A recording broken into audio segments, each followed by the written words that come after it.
Good morning, everyone. Thank you very much for joining us. We'll just wait for for everyone to get into the room. A few minutes, seconds even.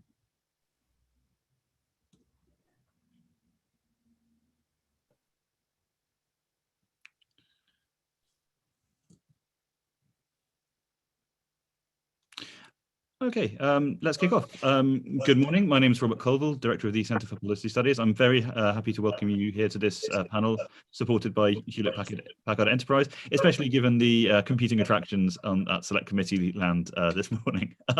We are joined by an incredible panel to discuss our topic, which is, of course, data sovereignty and the future of data in the UK. We have, obviously, the Right Honourable John Whittingdale, who is the Minister of Media and Data, and we have Professor Sadie Creese, Professor of Cybersecurity at the University of Oxford. We have Marc Waters, who's the Managing Director for the UK, Middle East and Africa. Sorry, whatever it stands over. Marc Waters from Hewlett Packard Enterprise. I'm sorry, Marc. We have Simon Hansford, who's CEO of UKCloud, and we have Amanda Brock, CEO of OpenUK.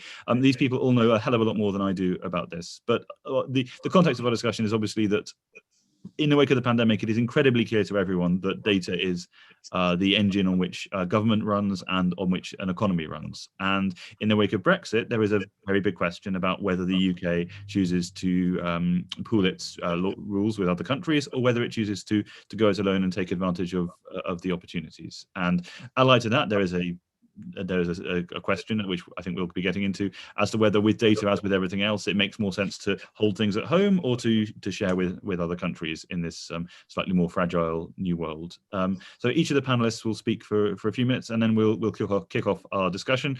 If you're on Zoom, you can ask questions in the Q&A box. If you're watching on YouTube or Facebook or Twitter, then please ask your questions on Twitter at CPS Think Tank. And with that, we'll start with the Minister. John Whittingdale, thank you very much for joining us. Thank you, Robert, and thank you to the Centre for Policy Studies for organising this morning's topic, which comes at a very opportune time. We are at the beginning of a very active debate about how we can create what we have set out as our ambition, which is to make the UK the most attractive destination for digital technology, data, innovation and growth. And as you know, I was a supporter of Brexit, and there has been a lot of debate about the costs and benefits of Brexit, but it is in this area of data where I think some of the greatest opportunities lie, because as of the beginning of January, we are now an independent nation capable of setting our own rules and creating our own data framework. That doesn't mean we're going to rip up GDPR at all, but it does give us a greater flexibility, which we haven't had before. And we do see data as absolutely core, as you mentioned in your introduction. The better use of data, it offers huge opportunities right across the economy. So we started to talk about how we should make whatever changes we need to make in order to bring about that ambition. And we started by the publication of the National Data Strategy at the end of last year. And in that strategy, we set out how we see the opportunities from data to really transform every aspect of the economy. But the result of the publication was a consultation which produced a lot of the responses. We published that, the consultation response, just a couple of weeks ago. And one of the first things that came out very strongly from that was that we need to maintain trust whilst at the same time unlocking value. And that really is the most difficult and most important challenge. At the moment, people view data sharing as a threat or as a risk. It's because they get a constant stream of stories in the newspapers about cybercrime, about phishing attacks, about spoof emails, about data theft, identity theft, all of which are very serious. And it is absolutely right the government put in place protections to try and prevent that. But what they don't hear about anything like so much is the benefits that flow from sharing data. And actually, one of the consequences of the pandemic in the course of the last year is that we have managed to share data in a whole range of different areas to the huge benefit of the overall effort to tackle the pandemic.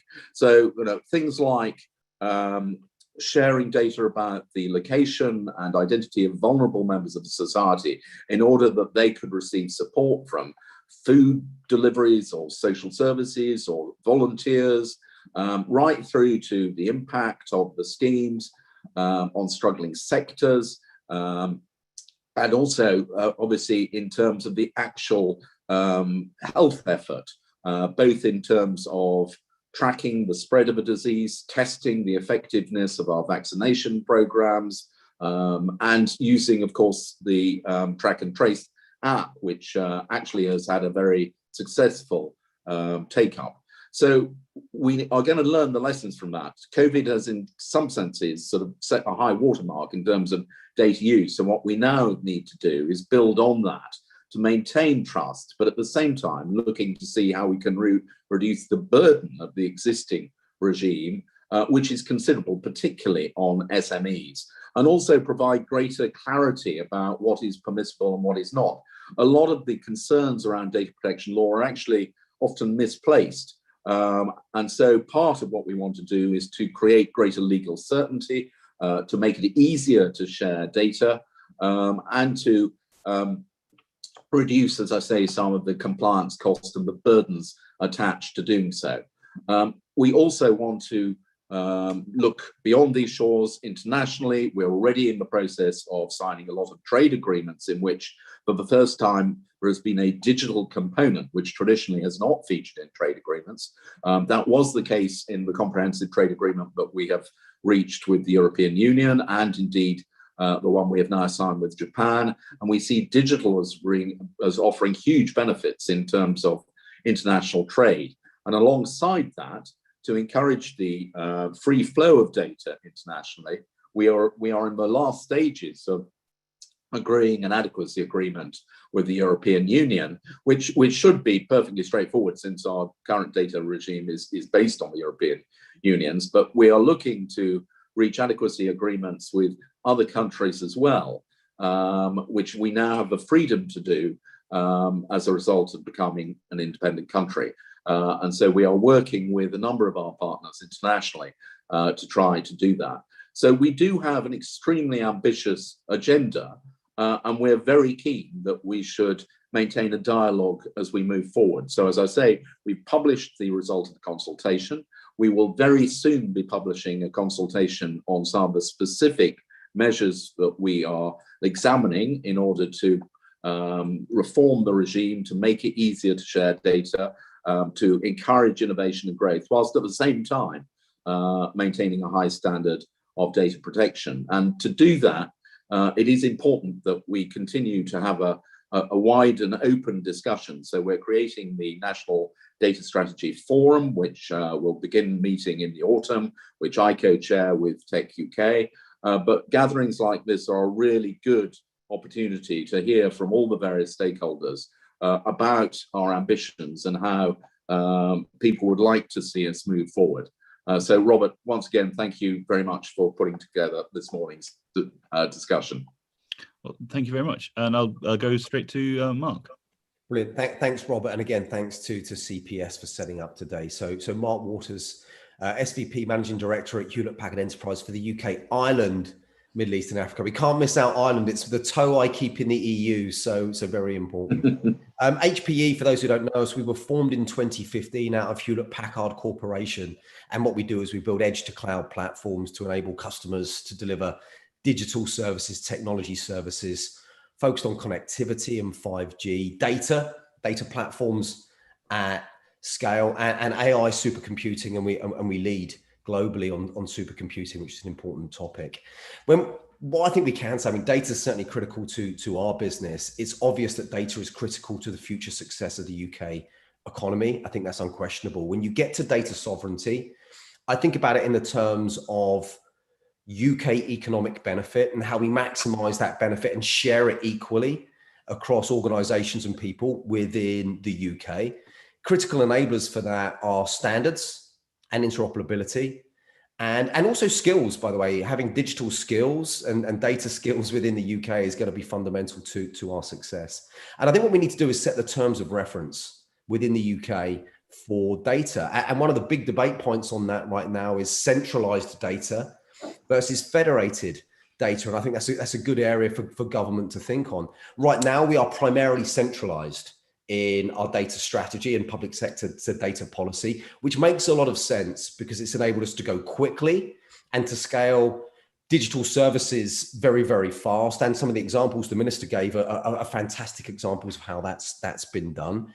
When we start to think about federated data, that comes down to the need for standards and governance and operating model for federation to enable shared accessibility and mutual value of data. And I think we can see great examples in places like Germany now, where now, as part of their industrial strategy, they have industry or vertical data spaces where organizations from the same vertical, automotive's a great example out there, can share data in a secure way or train algorithms in a secure way on that data for the benefit of that industry within the country. And this is something I think we certainly want to think about. But we welcome the national data strategy that the minister has referenced. I think our goal needs to be to set the foundations for a future data economy. But what I would say, very clearly right now is the decisions we are taking, particularly with public sector data and where we place that, will have fundamental, long-term and far-reaching implications for the UK economy. So now is a good time for pause and thought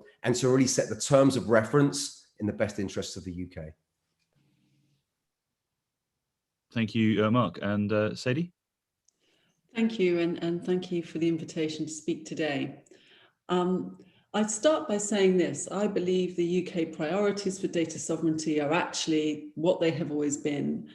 And up there is certainly the ability to deliver national security, to secure our business organisations, our infrastructures, our economies, and to protect people and individuals from harm. So protect citizens throughout their lives, not just the vulnerable and the young, but everybody, but also to support commercial business operating from the UK to take advantage of the global marketplace, as previous speakers have said. In terms of what next, I think the focus ought to be on our capacity to meet those priorities. And I think there's a principled approach we should be taking, and I'll just outline a few thoughts on that. First of all, I think we will need to do more to enable strong oversight and effective governance and leadership in businesses. We know cyber risk changes all the time, and that's not just due to a change in threat ecosystem solely, although it matters. It also changes due to the value of our data assets changing. What we're creating and what we're doing with it, the harm that can arise, changes the degree to which we will experience loss, the nature of the risk that we will have to protect against. We need to be able to enable our leaders and those charged with governance to make good decisions on data protection and sharing, decisions that are defensible, they are checkable, they're auditable. That may at times mean tethering data, and then it may at times mean untethering it. We need to understand that there's a dynamics around data. It changes over time, and we've got to enable ourselves to be able to take account of that and to make good, balanced decisions over time and to revisit those decisions around risks. So that's one piece, strong oversight and effective governance. The other piece, I think, is about the projection of our protections around data, whether that's sharing across businesses within a jurisdiction or sharing in a global marketplace, wherever it gets shared, processed, whether you're using the cloud or emerging technologies, engaging in the Internet of Things, we need to make sure that whatever we decide is the right level of protection around different kinds of data, that moves with the data through the system. And that when we change our requirements, we can also project that change through the system. And that will be crucial to making money and prosperity, and crucial to delivering national security, and crucial to protecting people's privacy, etc. And then the third one I wanted to focus on was actually about this issue of innovation. What we have never managed to do is closely couple our investment in new tech, emerging tech, and creating value with protecting the data and the information and the technologies. And what happens when you push forward on innovation and leave the security measures behind is they always cost much more to implement, and they can be suboptimal because you're trying to reverse them into a system that's already got going without those concerns at its heart. We have to change this.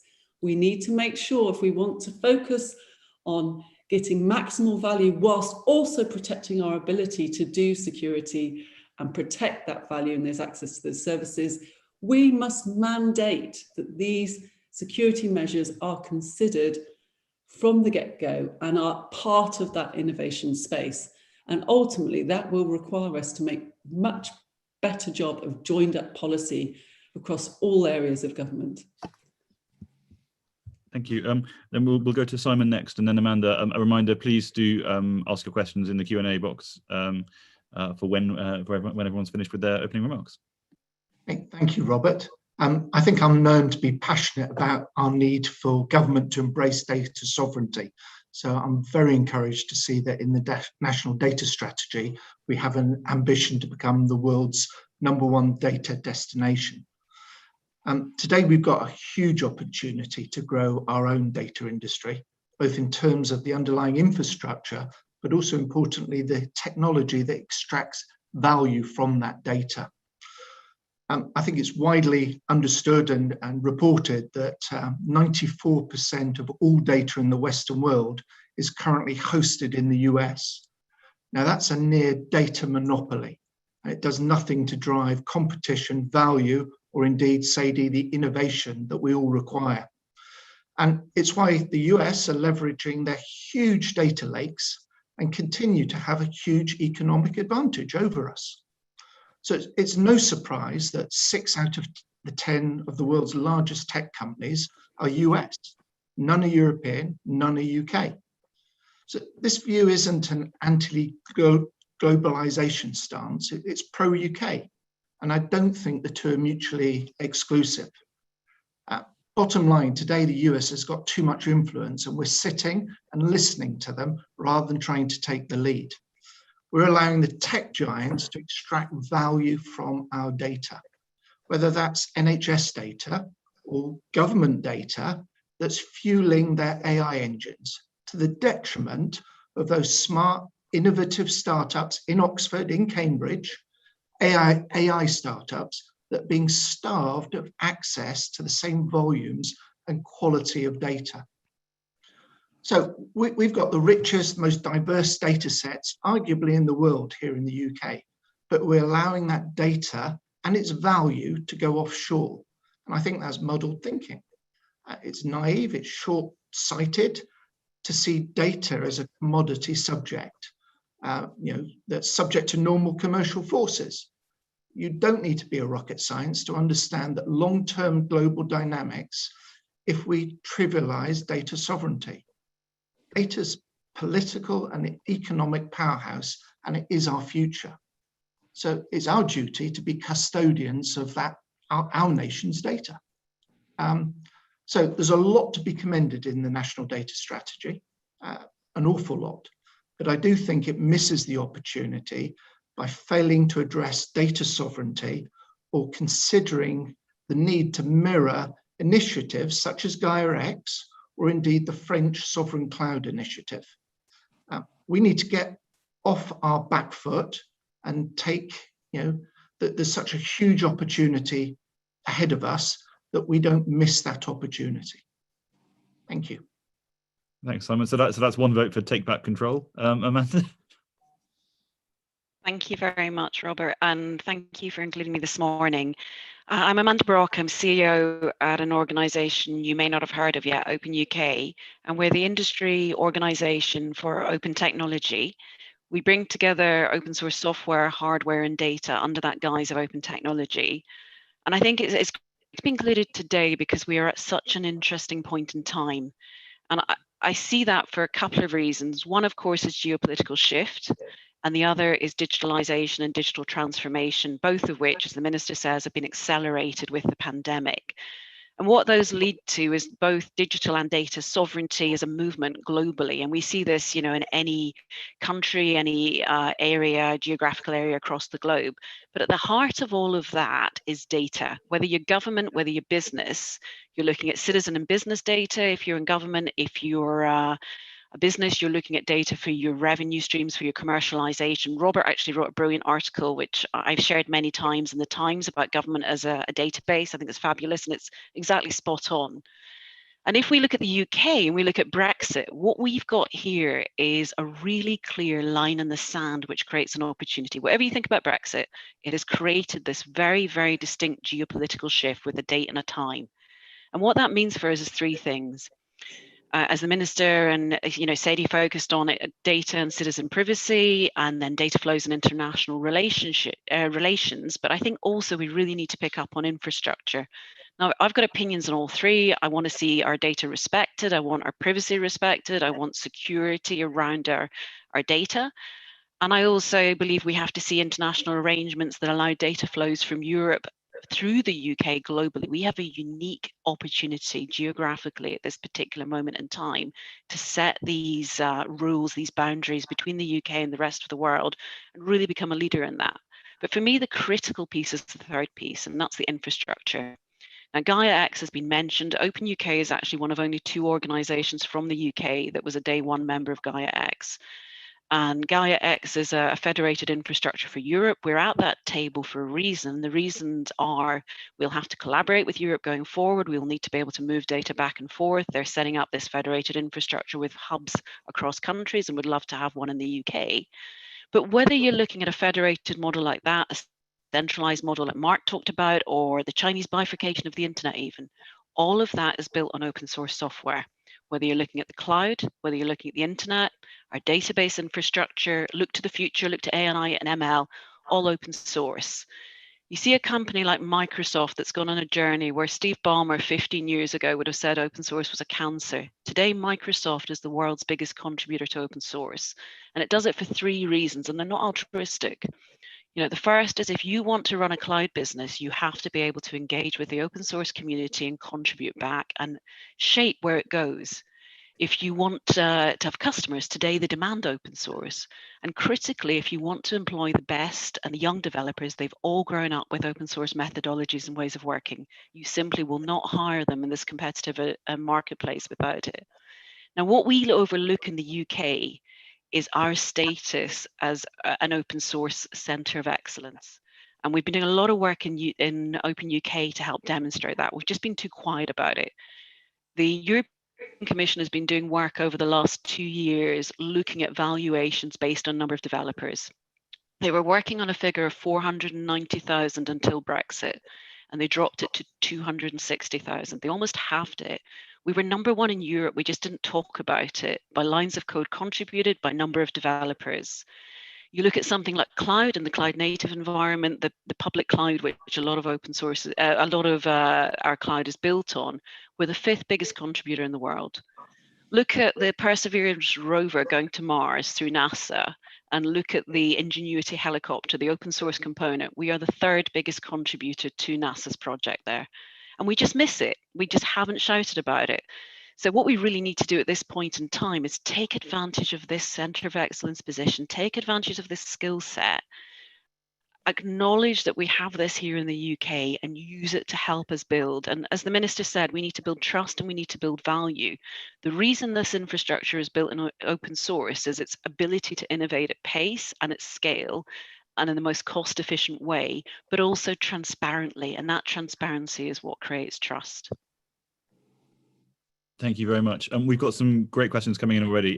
Because we have quite a large panel, please don't everyone feel that you need to answer every question, just if it's relevant to you, because we want to try and get as many questions in as possible. I mean, I'll start with, and I'll try and bundle them together if they're on similar themes, which some of them are. So the first and most obvious question is, obviously, the more we diverge from GDPR and the European regime in general, the less likely the Europeans are to reach an adequacy agreement or to renew that agreement in due course. So two questions we've had.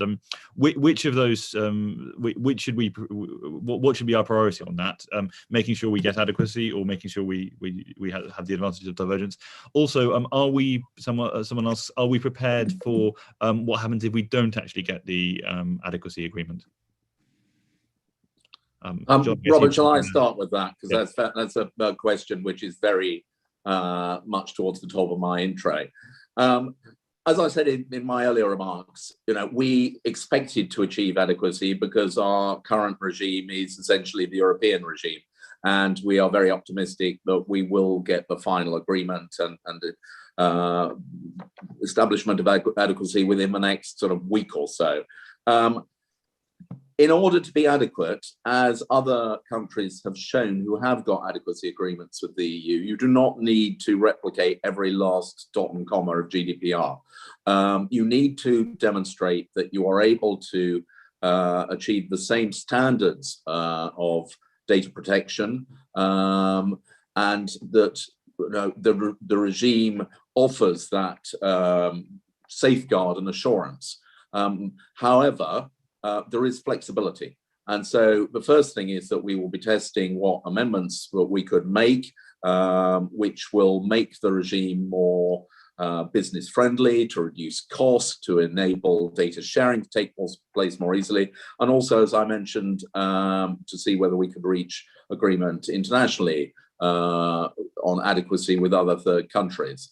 Now, we very much hope that we can do those things and not put at risk adequacy. However, we also took the view that adequacy was not something that we had to achieve no matter what the cost. And actually, as the part of the preparations for Brexit, we did do a lot of work to explain to companies and others what they needed to do in order for data still to be able to flow between the EU and the UK, even if adequacy wasn't granted, things like standard contractual clauses.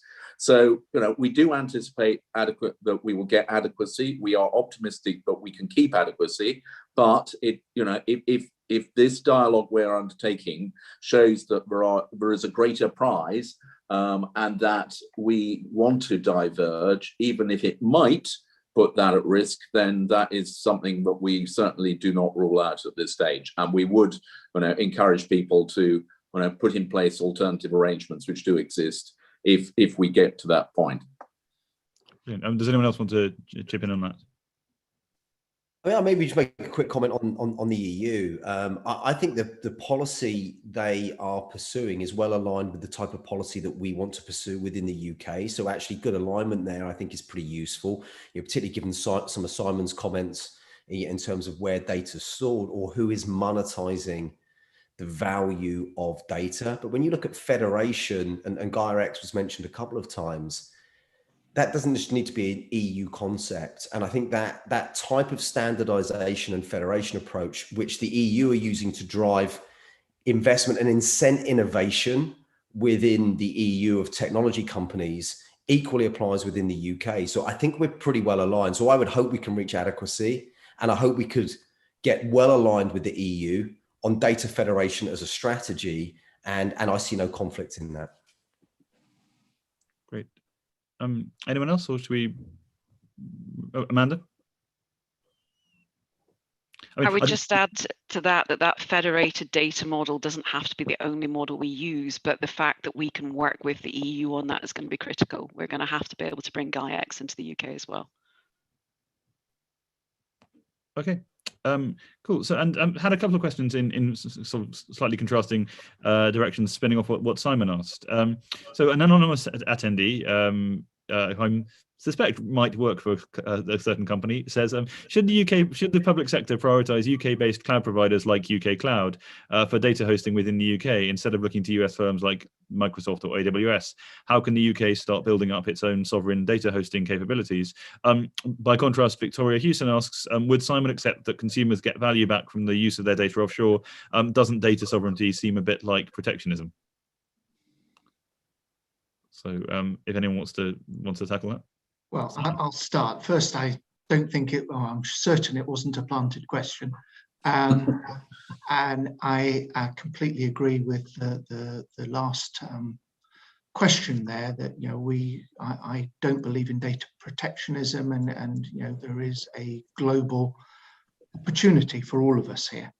On the previous question, which clearly I'm passionate about, and therefore I won't spend too much time, because I think the answer is obvious. Our government today is spending huge amounts of money, over £300 million per annum, on US hosting companies that are taking advantage on our data and deriving value from that data. I gave you the AI example previously, where they are using their AI engines to the detriment of our own UK engines. So yes, I think the government, as Lord Agnew has said, needs to better support the cloud industry in the UK, and that will deliver more technical capability, jobs, wealth, etc. Sure. Well, I should say that there is a, for those who aren't, there is a distinction between like hosting and data processing, right? Like, AWS does not get to look at your data because it's hosted on AWS. The Google DeepMind stuff did not happen because Google has a cloud. Absolutely not. I'm not talking about our individual rights, but it's the aggregate value that they are taking from processing that data, the insights that are being derived. And I think it looks like quite a lot of others want to come in. So please, Marc or Amanda or Sadie, whichever. If I pick up just there on something you just said, actually, you mentioned DeepMind, and I think the answer is both, right? I think we have to work with the international companies. There's no escaping that. But we also need to do more for the UK and for where we have talent to encourage that talent. I did some work a decade ago for DeepMind, and then Google bought them. What we really want to see is companies like that scaling in the UK and having more investment and more encouragement, and the things that we need from government pulled together to allow those companies to stay here and to grow here, so that we have a competitive marketplace on an even playing field. I'd maybe make a comment as a big US tech company, right? So maybe I make a comment in that light. I mean, I would say the points that Simon makes are actually correct. A lot of government data is going into centralized data services from these big US companies, and they are monetizing value from that data. That's unquestionable. So we're paying to use the service, and we're giving value from that. Now, the question is, as we think about setting the data or the foundation of a data economy, how we want to think about sharing that data and creating fair market competition.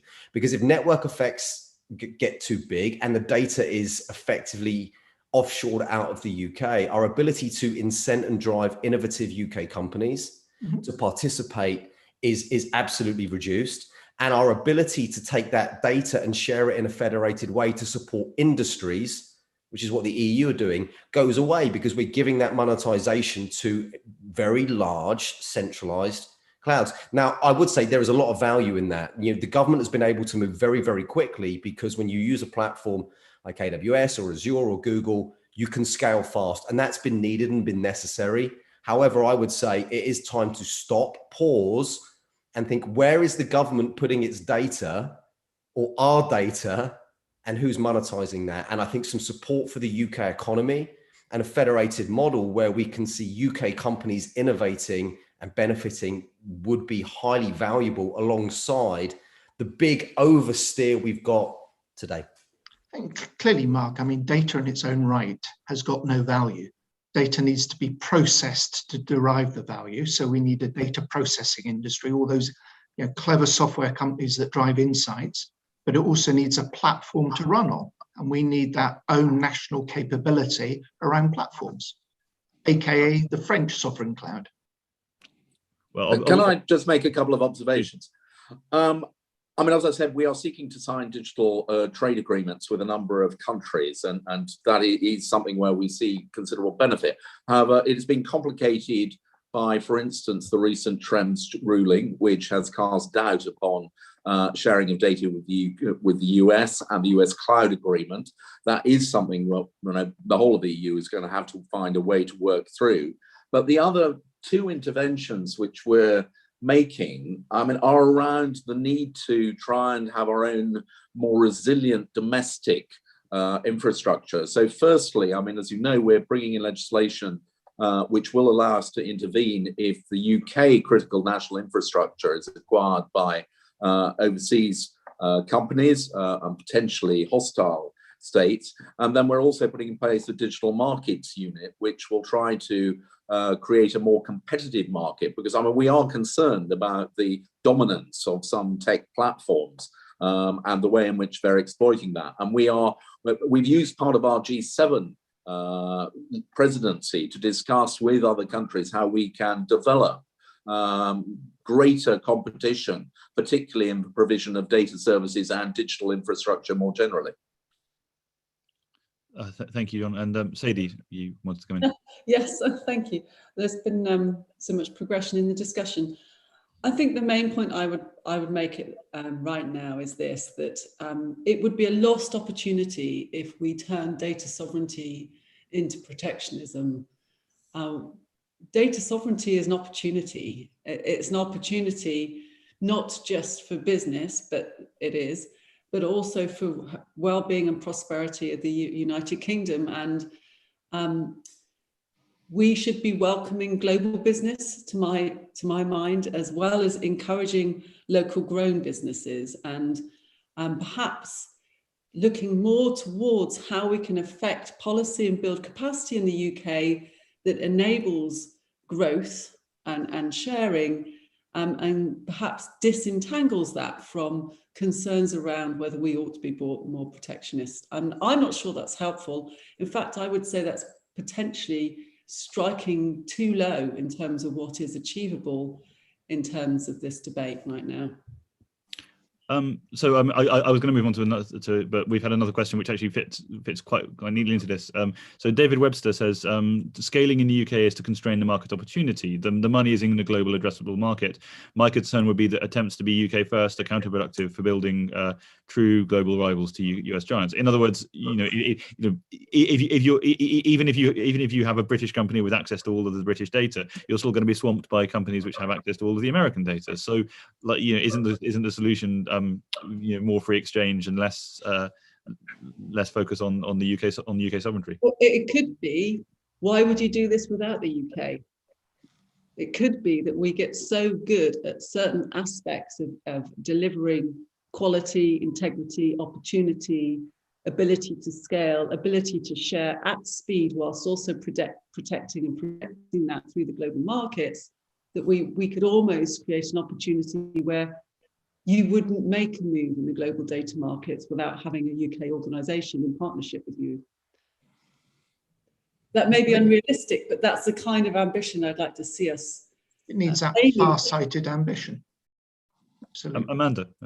Yeah, I was just going to say I entirely agree with what Sadie's saying there, and that's what I mean by we need to do both, and we need to look at what we're good at here, where the easy wins are to get us ahead in the global marketplace.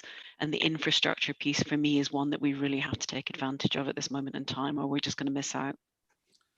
The ambition that Sadie has described is very much part of what we're seeking to achieve. I mean, I started by saying we want to make the UK the #1 destination for data investment across the world. And that does mean not adopting protectionist attitudes. I mean, obviously, we have to safeguard our national security and interests, but we are seeking to become much more open and to build as much international agreement as we can.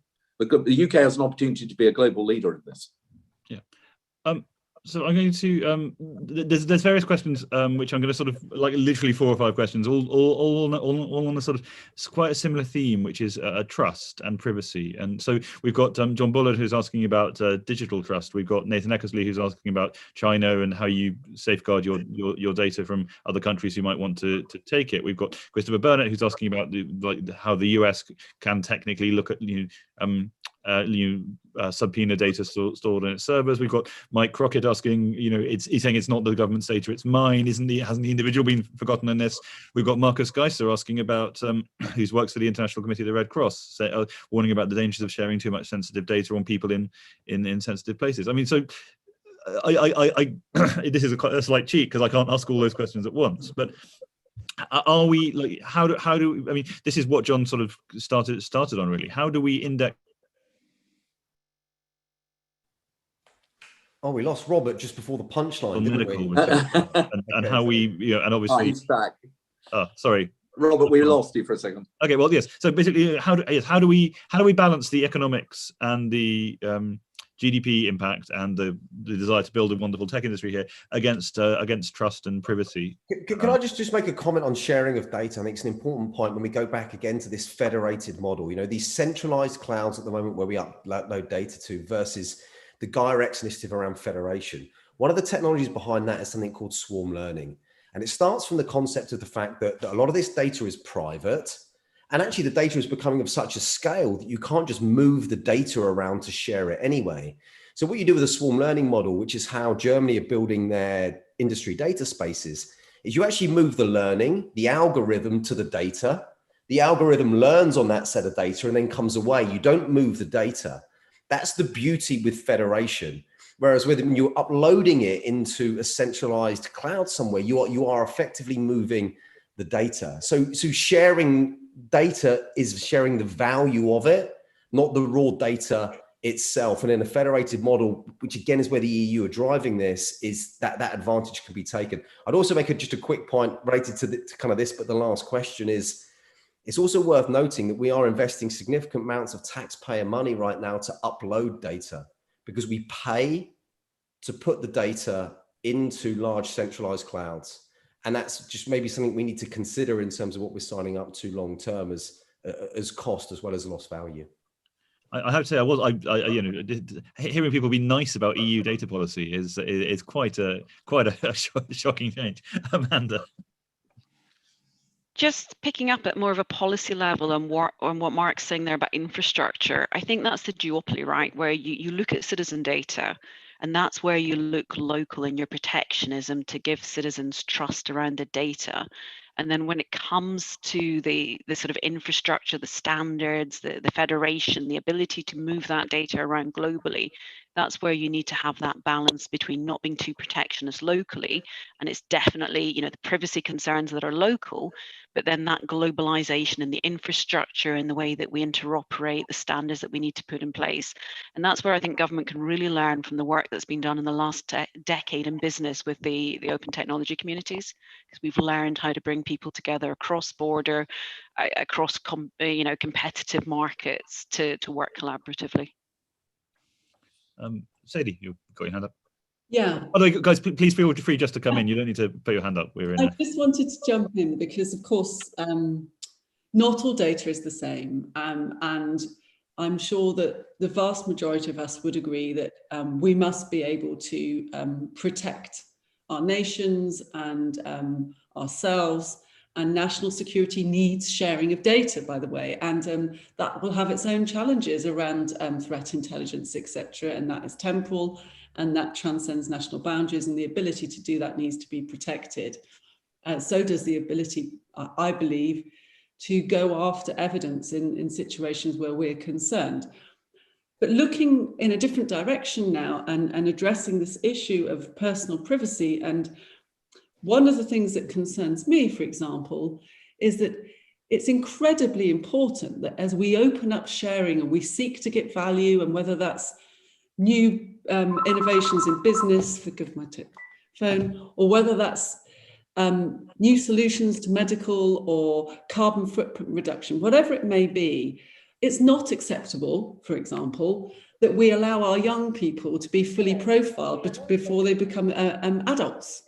And that will go through their lives with them, and that in the hands of commercial organizations. And so we do have to think very, very carefully about, oh gosh, sorry, not the phone, what kinds of controls we put around this. And we need to remember that cybersecurity is required for privacy.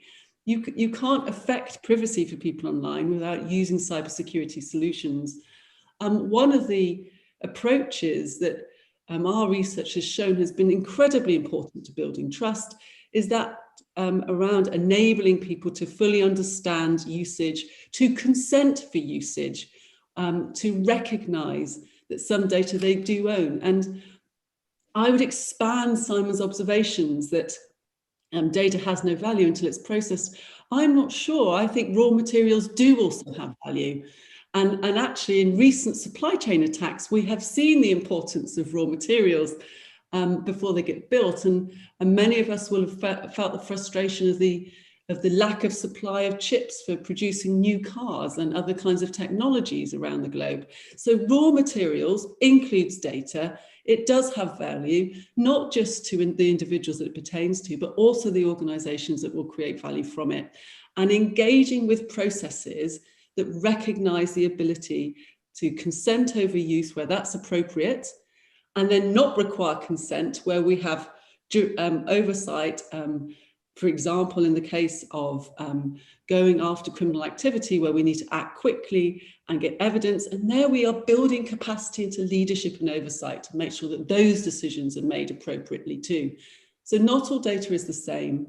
We will need to build capacity at all levels to make sensible decisions and to recognise ownership at all levels. And by doing that, if we get it right, we'll be able to do that cost effectively, at speed, support the growth in business, support the opportunity to the UK, and make us one of the safest and most secure places to keep your data or transact around data in the world. And I think we should have that at the heart of our ambitions. And I think that includes considering individuals and the value of their raw materials at the same time.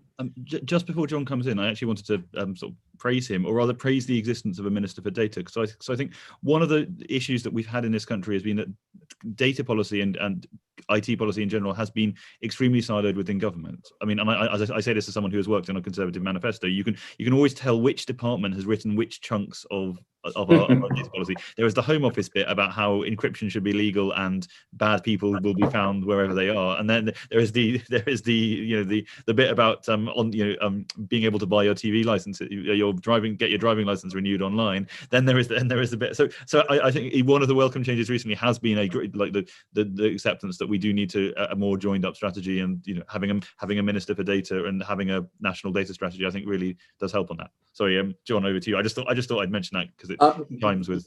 Well, obviously, I'm delighted that there is a Minister for Data, and even more that it's me. However, I continue, Robert, you'll not be surprised, continue to have robust debates with my colleagues in the Home Office and indeed other departments. I mean, the ambitions that Sadie set out at the end of her last contribution are ones that we completely share. I'm delivering all of those is the challenge. I think that sometimes the first thing we need to do is to persuade people that data sharing actually offers them real benefits rather than just puts them at greater risk, as I started. Sometimes some of the measures we've taken, I think, have actually been counterproductive.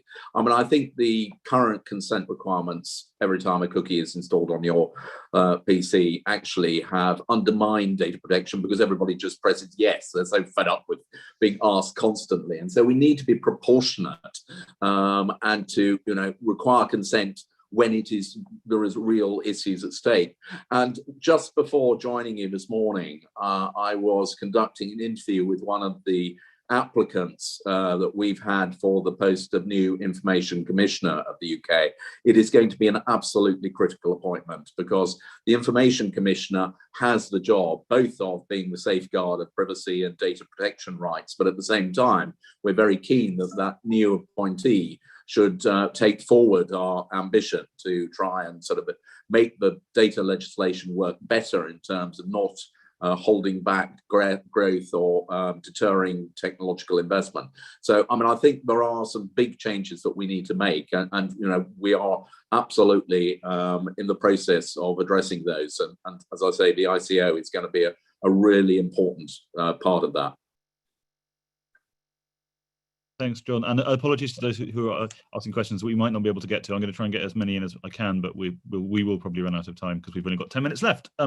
On which note, one of the original talking points for this, which hasn't actually for this this discussion, was about using data to power Britain's science and technology sector, and to fulfil that vision of making Britain a scientific superpower. One of the questions that's just been asked is about the UK Biobank, a world-leading, world-renowned institution, which other researchers from other countries beat a path to. I mean, how can we use data to foster our science work and to bring and asks this question to bring science investment onshore? please just unmute yourselves if you want. I mean, I'm happy to have a quick run at it. I mean, I would say, come back to this point on swarm learning and how we train data sets, how we train AI. I mean, the ambition is to be a leader in AI, isn't it? Science, technology, and AI. And unless we start thinking about how we federate and use UK data within the UK and create safe spaces where AI algorithms can be trained on that data, then I think that ambition is going to be wholly unachievable. And I think if you again just get into sort of medical data, which is very hard to move around, this concept of moving the learning to the data requires standards, it requires federation, it requires security, to Sadie's point. And I think this is an area where if that ambition is real, we need to focus on. I would also say another critical success factor in that is skills.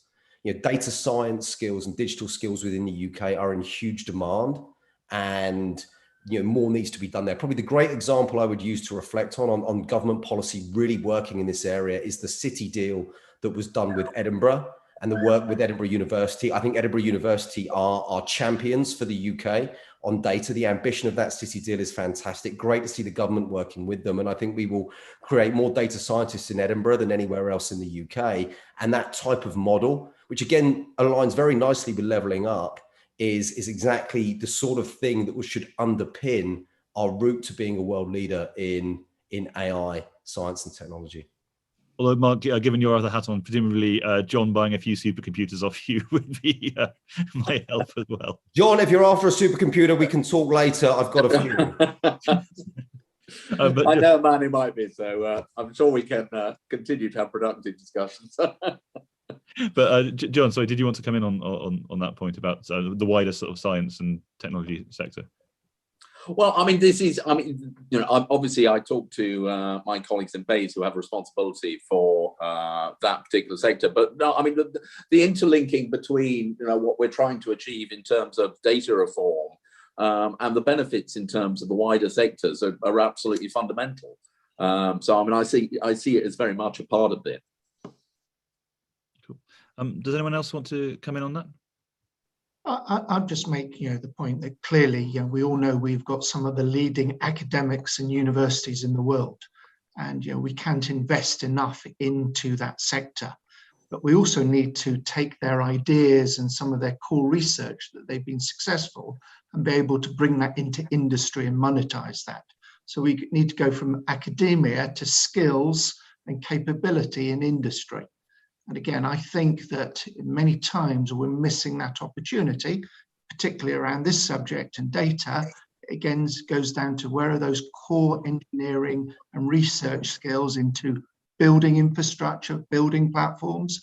Where are those core skills being deployed into development, into those AI analytical tool sets that are developed, owned, monetized, creating jobs in the UK? I've just come back on Simon on that. I mean, he's absolutely right that, one of the things that we've identified as being one of the critical challenges is data skills and digital skills more generally. There is a significant shortage in the UK. We're trying to address that, conversion courses, digital local skills partnerships, etc. But he's absolutely right. That is a big challenge.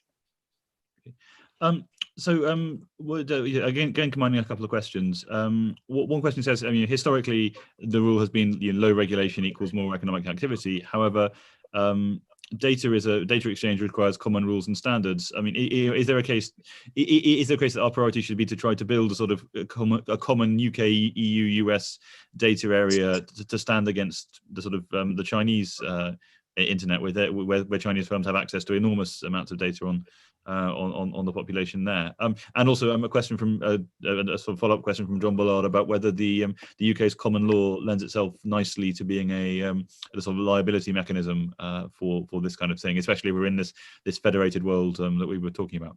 Well, I would say to that, I mean, as I mentioned, the UK is currently holding the G7 presidency, and we've made digital technology one of the key themes of the presidency. And we do see an opportunity to try and sort of build agreement, particularly amongst those nations that share the same sort of values and actually do respect individual rights and privacy rights, etc. So the G7 has been a part of that. We're also, the UK is currently chairing the Digital Nations Group. We are taking an active role in something called the Global Partnership on AI. So there are a number of different international fora where they are developing rules of governance, which we will encourage everyone to pursue. The EU is got their own program. I had a discussion with the Slovenian ambassador 2 days ago because Slovenia is about to take over the presidency and is pushing ahead. So this is a very big international effort, and to some extent it is going to try to establish rules which respect the values that we all believe to be important against those countries which perhaps do not pay as great attention to those values. Thanks. Well, Robert, could I pick up on what you were saying there and what the minister's saying about standards? And I think that piece, making sure that the UK is very engaged in setting those standards globally, is going to be absolutely critical in the big picture. Yeah, no, absolutely. So we've got 3 minutes left. So I think there's just time for one final round robin question, which is, by the end of this Parliament, where do you want the UK to be on data and data sovereignty, and where do you think we will be? John, you obviously will think we will be doing utterly fantastically. Well, what I would like to see is for us to have established a lead internationally by developing a data protection regime which is much more business friendly, which encourages investment and innovation, but does not reduce protection standards, and for us to have reached agreements with a number of other countries where we recognize that we all have similar ambitions and that we have all developed regimes which essentially deliver those ambitions so that we can achieve adequacy agreements and indeed trade agreements with them. Brilliant. Amanda, just going in reverse order from originally.